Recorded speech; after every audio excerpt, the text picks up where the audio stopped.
Model है और ये अभी डेड कंडीशन में है।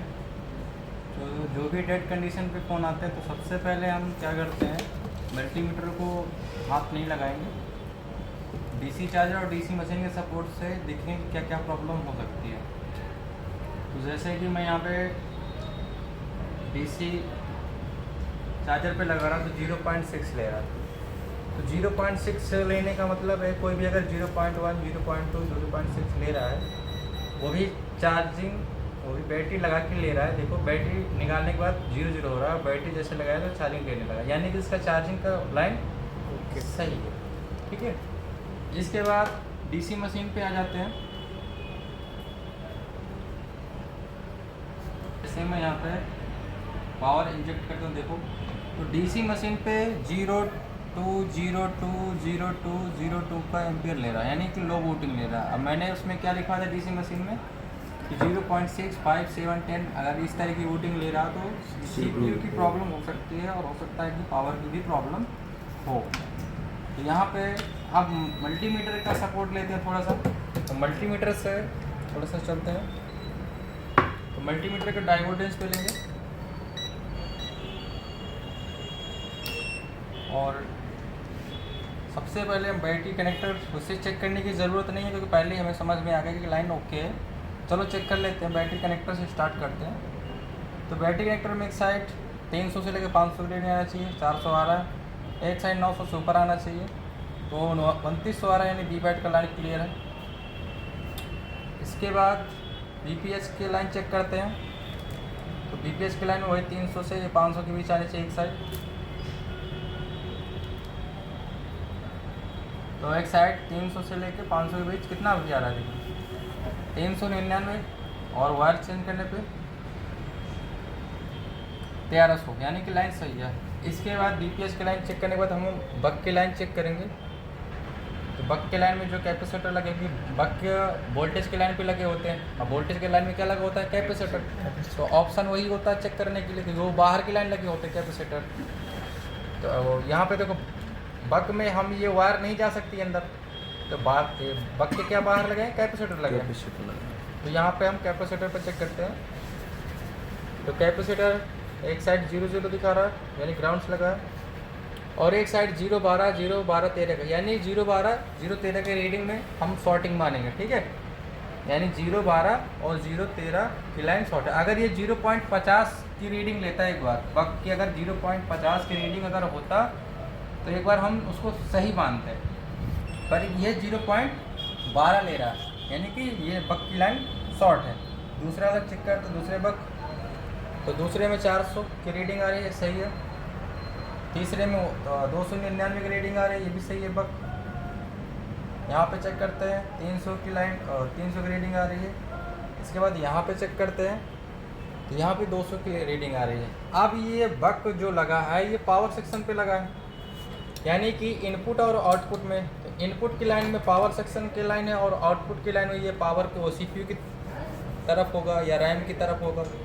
ठीक है, तो अब इसमें कंफर्म करना है कि ये पावर की तरफ शॉर्ट है या सीपीयू की तरफ। तो इसके लिए हम क्या करना पड़ेगा, बक को निकालते हैं, फिर चेक करते हैं बक इस साइड शॉर्ट है कि उस साइड है। अगर उस साइड शॉर्ट है तो हम सीपीयू को निकाल के चेक करेंगे।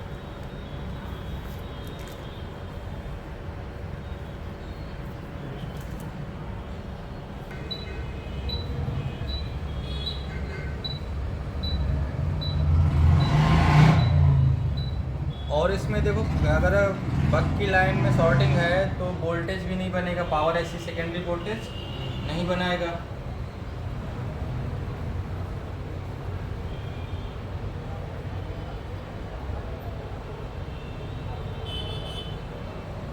देखो इसमें ऐसी कौन सी लगी है, HI की, यानी कि इसके अंदर सीपीयू कौन सा है, HI का, किरिन का, यानी ही सिलिकॉन का।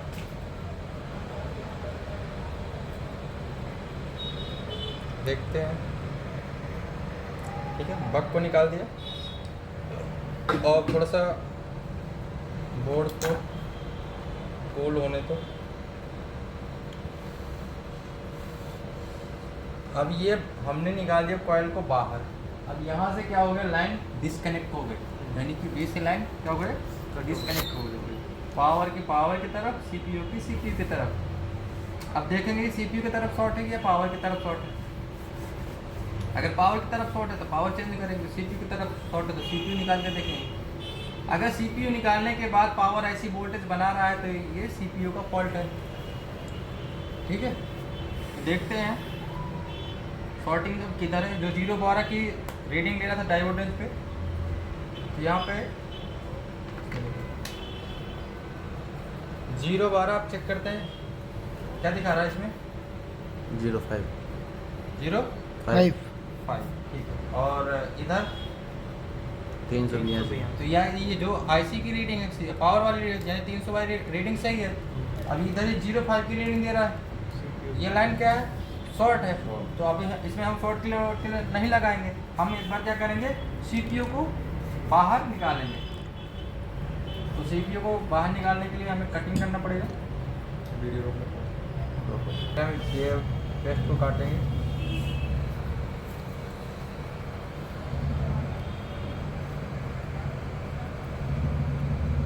नॉर्मल अगर होता तो हम वैसे ही इसको निकाल लेते, नॉर्मल है नहीं।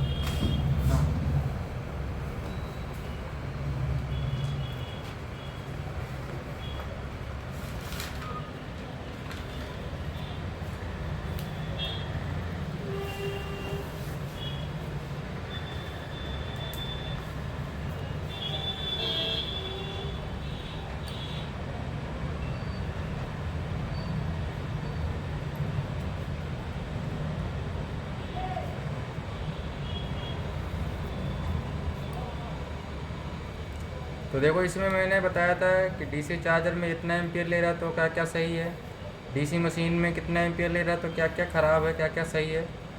जैसे मैंने लिखवाया था रीडिंग डीसी मशीन की सारी A to Z, उसी हिसाब से इसमें फॉल्ट देखने को मिला। यानी लो बूटिंग एकदम 02, 03, 04 की बूटिंग ले रहा था। तो CPU की लाइन ही में शॉर्टिंग निकल गई। तो अभी हम CPU को शॉर्ट नहीं देखते हैं, एक बार CPU निकाल के।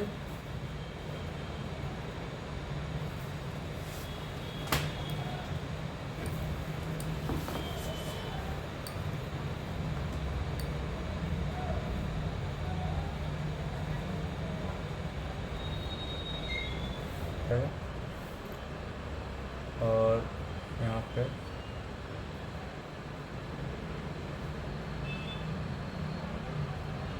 तो ये रैम निकल चुकी है। अब इसके बाद हम निकालते हैं CPU। तो देखते हैं CPU कितने टाइम के बाद निकलता है। तो CPU भी इसका निकल चुका है। ठीक है, तो CPU और रैम को अपने बाहर क्या कर लिया, निकाल लिया। और निकालने के बाद इसको हम करते हैं क्लीन। और जो शॉर्टिंग थी, अब शॉर्टिंग चेक करेंगे।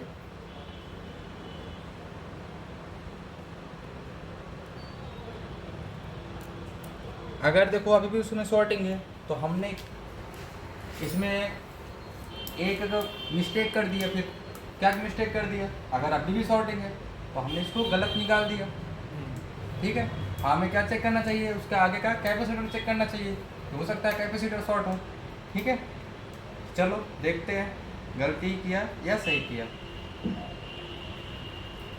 क्योंकि उसके लाइन में कैपेसिटर भी लगा था, वोल्टेज की लाइन में, हो सकता है कैपेसिटर भी शॉर्ट हो सकता है। ये तो अब कंफर्म हो जाएगा CPU निकालने के बाद।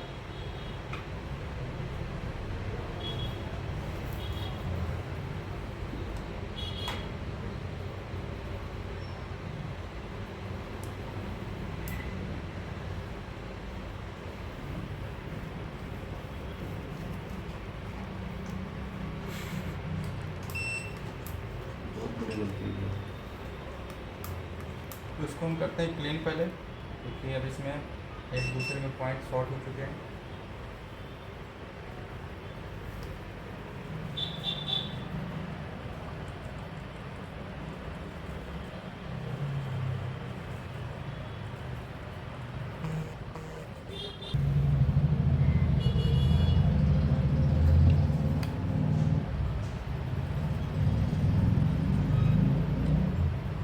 ठीक है।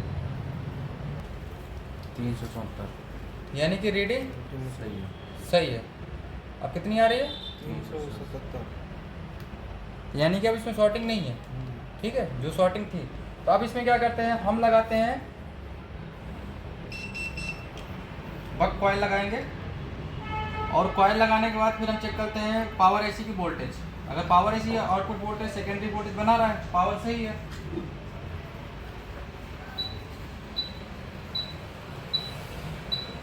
यानी कि सीपीयू में फॉल्ट है।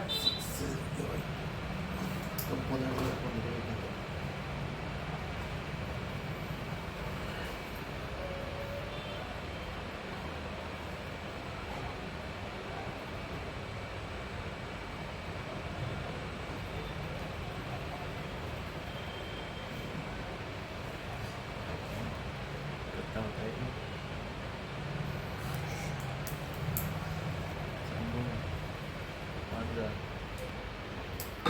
फोन ही हम बचे। वोल्टेज लगाते हैं, यानी कि चार्जर का वोल्टेज देंगे और डीसी में चेक करेंगे, सॉरी मल्टीमीटर पे बक के वोल्टेज सारे चेक करते हैं, बन रहा है नहीं बन रहा। तो पहले यहाँ पे 3.7 वोल्टेज चेक करेंगे, 3.7 ओके आ रहा है। अब यहाँ पे वही वोल्टेज चेक करते हैं, नहीं तो नहीं बन रहा।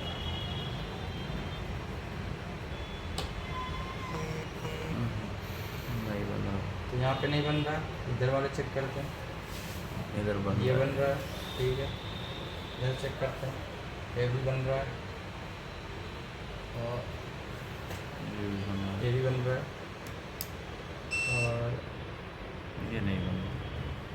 ये नहीं बन रहा, ये बन रहा है 0. और इसमें ये बन रहा है। ये भी बन रहा है, और चेक करते हैं, ये नहीं बन रहा, ये नहीं बन रहा, और ये भी नहीं बन रहा। ये भी नहीं बन रहा। बैटरी लगा के चेक करते हैं।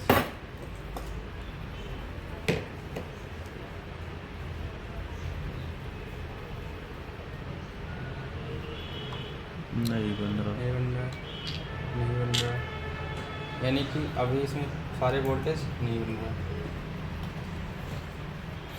और भी दिक्कत है। तो देखते हैं कहीं सीपीयू में आपस में कोई पॉइंट तो नहीं शॉर्ट।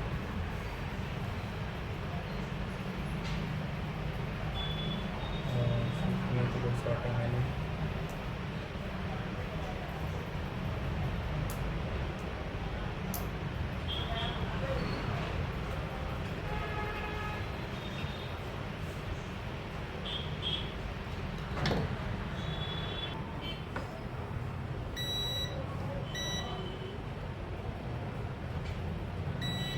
कोई शॉर्टिंग नहीं,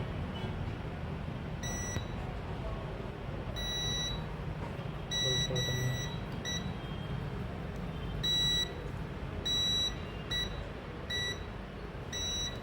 कोई शॉर्टिंग नहीं, कोई शॉर्टिंग नहीं, कोई शॉर्टिंग नहीं।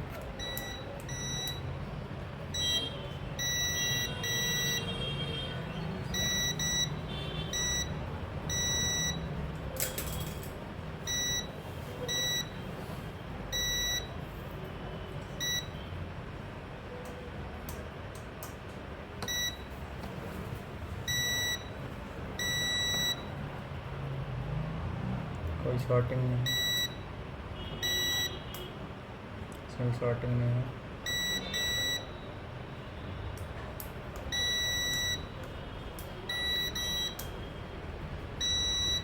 तो जो शॉर्टिंग थी वो तो ख़त्म हो गई। यहाँ पे चेक कर लेते हैं।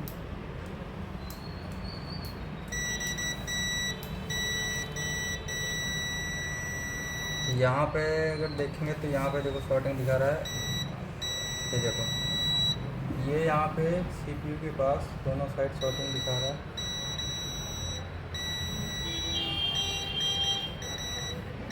ये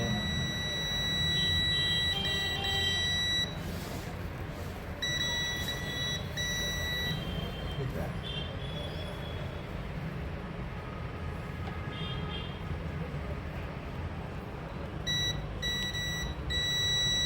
तो 0 0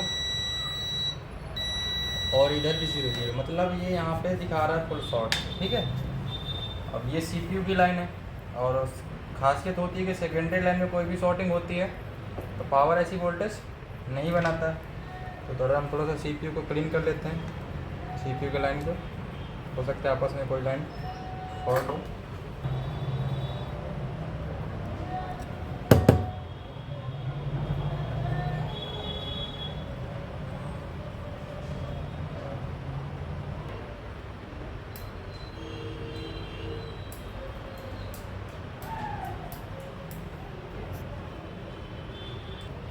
अभी भी इस स्टेप में दोनों साइड क्या है, शॉर्ट है।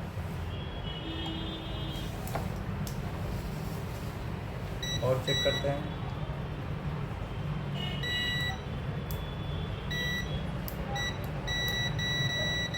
एक कैप ये शॉर्ट दिखा रहा है, एक कैप ये दिखा रहा है, मतलब ये दोनों कैप एक ही लाइन पे कनेक्टेड है।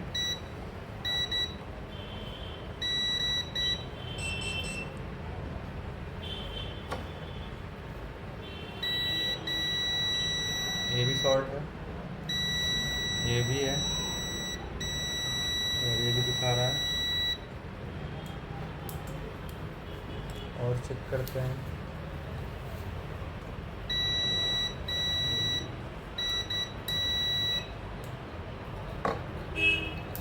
फिर से एक बार चेक कर लेते हैं।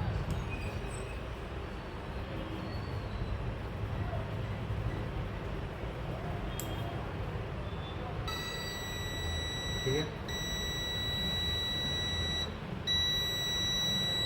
यहाँ पे भी ये कैप जो शॉर्टिंग वहाँ पे दिखा रहा था CPU के पास, तो यहाँ पे भी शॉर्टिंग दिखा रहा है।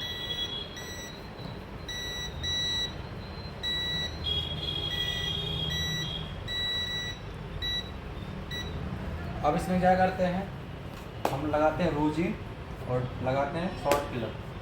ठीक है, देखते हैं फिर क्या हीट हो रहा है इसका। तो यहाँ पे डालेंगे पावर ऐसी के पास,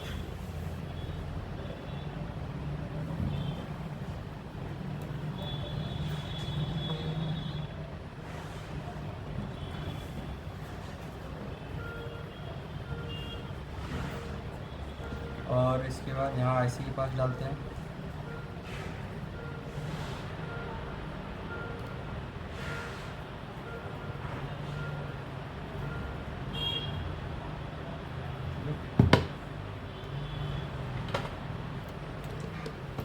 अब यहाँ DC मशीन में हम इसमें हम लगाते हैं 1.8 का शॉर्ट क्लियर लगाएंगे। तो इसका 1.8 में पहले सेट करते हैं वोल्टेज, क्योंकि जितने कम की वोल्टेज की लाइन होगी उतना ही हम शॉर्ट क्लियर यूज़ करेंगे। 1.50 कर लेते हैं, एम्पियर 5 कर लेते हैं। ठीक है, अब हम यहाँ पे करेंगे, लगाएंगे शॉर्ट क्लियर। तो इसको लगाते हैं ग्राउंड में।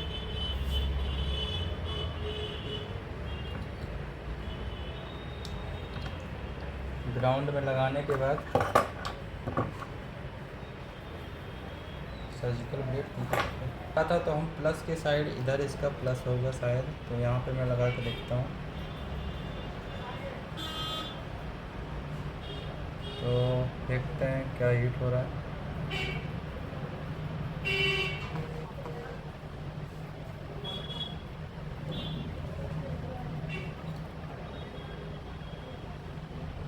यानी कि इधर तो देखो कुछ हीट होने ही हो रहा है, यहाँ पर कुछ समझ में आ रहा है। थोड़ा सा यहाँ पर मुझे कटिंग करना पड़ेगा इसको हम।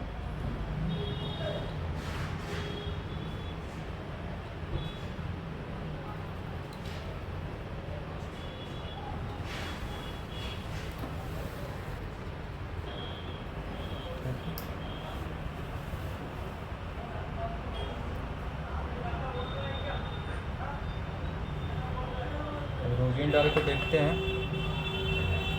जैसे शॉर्ट क्लियर लगाते हैं। M2 on off. अब शॉर्ट क्लियर लगाने के बाद उसी कैपेसिटर पे फिर से अप्लाई करते हैं।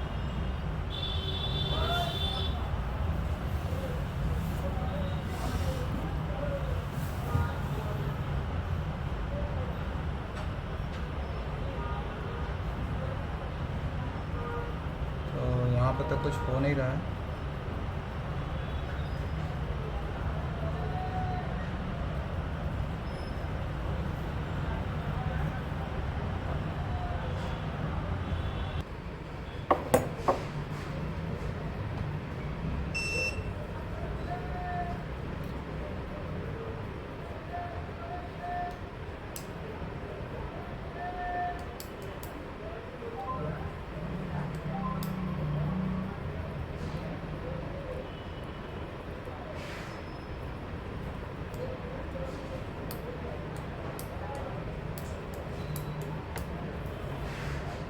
आपको एकदम जीरो से सीखना है ना, जीरो। हाँ,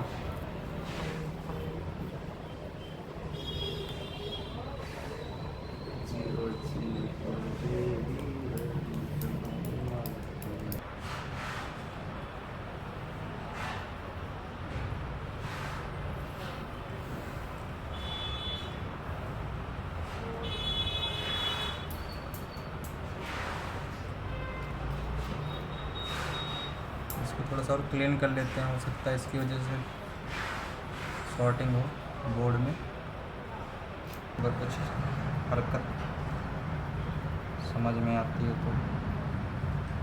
था तो हो सकता है कोई रांगा इसमें शॉर्ट हो गया हो आपस में। यहाँ पे भी देख लेते हैं, यहाँ पे शायद कोई कैपेसिटर शॉर्ट दिखा रहा है क्या, यहाँ पे भी चेक कर लेते हैं।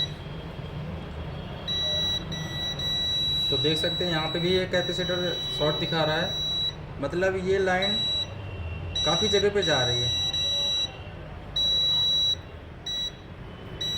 ठीक है, ये भी एक कैपेसिटर शॉर्ट दिखा रहा है, तो इसमें हम रोजिन डालते हैं और देखते हैं इसी में शायद ये भी, क्योंकि यहाँ पे मुझे समझ में आया कि यहाँ पे हीट हो रहा था।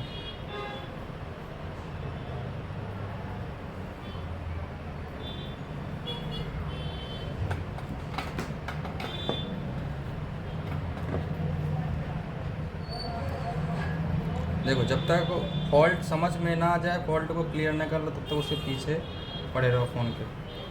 मैंने कहा था कि सीपीयू और अगर ईएमसी सही है तो फ़ोन को रिपेयर करना चाहिए। तो इसमें तो यही है। देखो, तो यहाँ पे देख सकते हैं, ये देखिए यहाँ पे, और तो यहाँ पे देखें तो ये कैपेसिटर क्या है, जल रहा है, यानी कि इसमें ये कैपेसिटर शॉर्ट था। ठीक है, और इसीलिए उसके वोल्टेज नहीं बनना था, मतलब ये फॉल्ट पहले से ही था। और इसमें एक लाइन और शॉर्ट थी, जिसमें बक्की लाइन थी, उसमें कितना वोल्टेज, उसमें कितने रीडिंग थे, 0.5 की रीडिंग आया था। तो वो तो सीपीयू निकालने के बाद रीडिंग चली गई, वो तो सही हो गया। और दूसरी लाइन क्या थी, शॉर्ट थी। अब तो ये कैपेसिटर क्या है,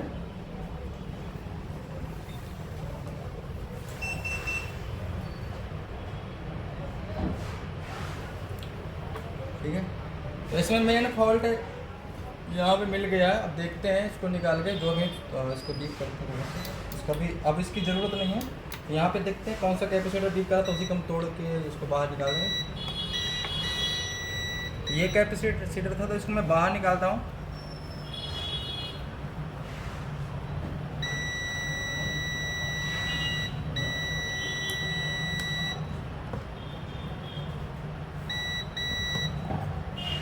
इसको मैं निकालता हूँ बाहर।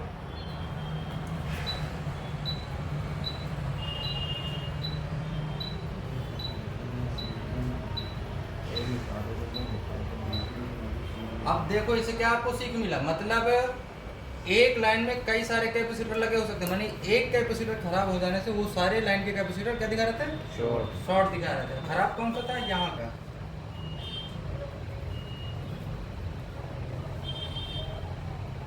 तो देखो, इस कैपेसिटर को मैंने बाहर निकाला है। अब इस कैपेसिटर को बाहर चेक भी करेंगे। कैपेसिटर की मैंने टेस्टिंग बताया था, देखते हैं कैपेसिटर की वजह से था या भी और कुछ रीजन इसमें। देखते हैं इसको बीप करवा के आपस में क्या करता है।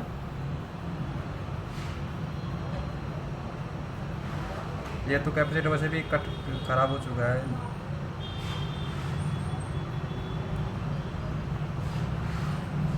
देखते हैं यही वाला था या ये वाला।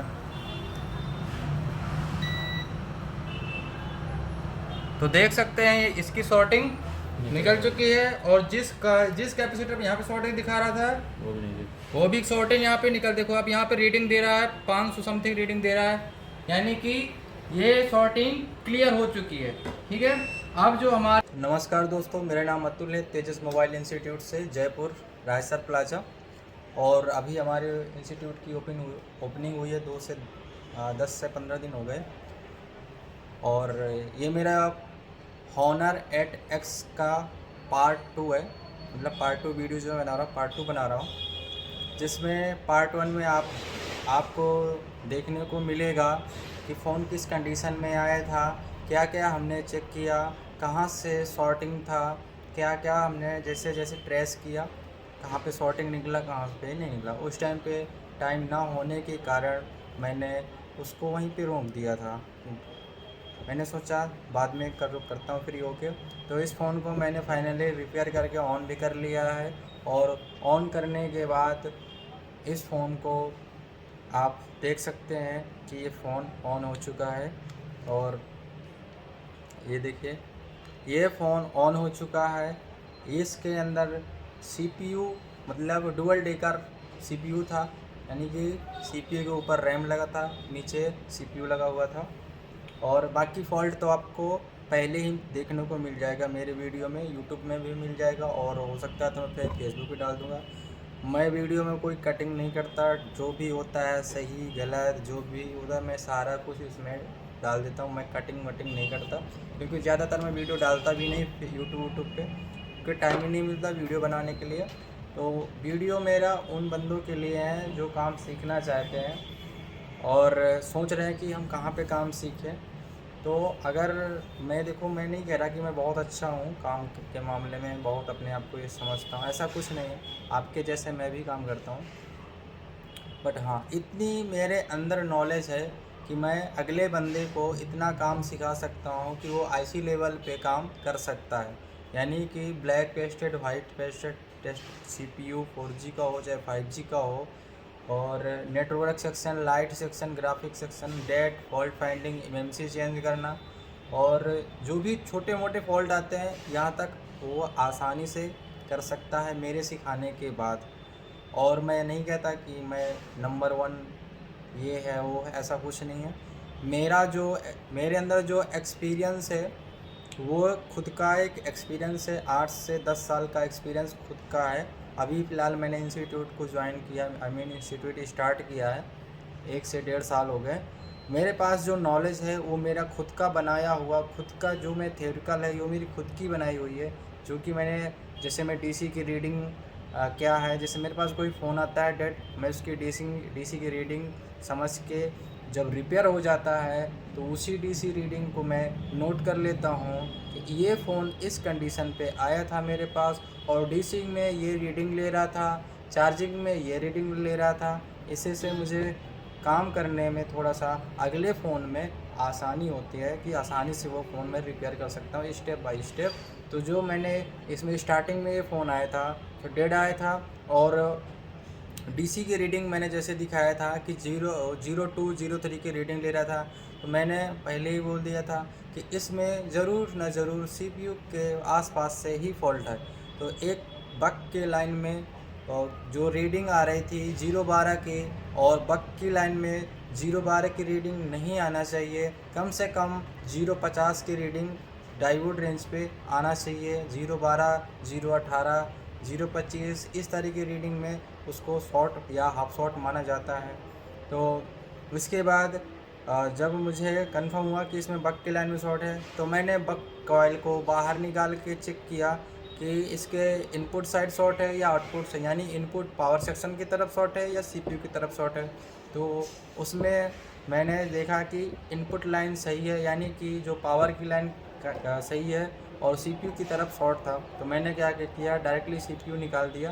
बाकी नहीं निकालना चाहिए था, मुझे कैपेसिटर भी चेक करना चाहिए था, बट मैंने निकाल दिया। इसके बाद चलो मैंने कहा जो भी गलती होगी तो कोई बात नहीं, होता रहता है जल्दीबाजी में कभी कभी। तो जैसे कि ऐसा हुआ, मैंने CPU निकाला तो वो जो बक की लाइन थी उसकी तो फ़िलहाल शॉर्टिंग चली गई थी। बट इसके बाद CPU निकालने के बाद मैंने हॉट टेस्टिंग किया। हॉट टेस्टिंग करने में क्या हुआ कि कोई भी वोल्टेज इसके आउटपुट नहीं बन रहे थे, ना तो 1.8 बन रहा था, ना जो भी बक की लाइन होती है सेकेंडरी वोल्टेज कोई भी हो, वो कोई भी वोल्टेज नहीं बन रहा था। वोल्टेज ना बनने का रीज़न ये भी होता है कि कोई भी सेकेंडरी लाइन जब शॉर्ट होती है फ़ोन के अंदर, यानी कि कोई भी जो पावर एसी से आउटपुट वोल्टेज होते हैं, सेकेंडरी वोल्टेज कोई भी, इनमें से कोई एक लाइन शॉर्ट हो जाती है तो पावर एसी वोल्टेज नहीं बनाता। ये खासियत होती है पावर एसी की वोल्टेज ना बनाने का। तो वही चीज़ इसमें निकला कि एक लाइन और इसमें शॉर्ट। जब मैंने सीपीयू के पास कैपेसिटर चेक किया तो 1 से 2 कैपेसिटर 3 कैपेसिटर शॉर्ट मिले, जिसमें जो एक ही लाइन के थे और वो 1.8 की लाइन थी। इसके बाद मैंने जब उसमें रोजीन डाला तो रोजीन डालने पे मैंने एक साइड का शील्ड नहीं निकाला था, क्योंकि उस शील्ड के ही नीचे वो कैपेसिटर लगा हुआ था जो शॉर्ट था और वहीं पे हीट हो रहा था।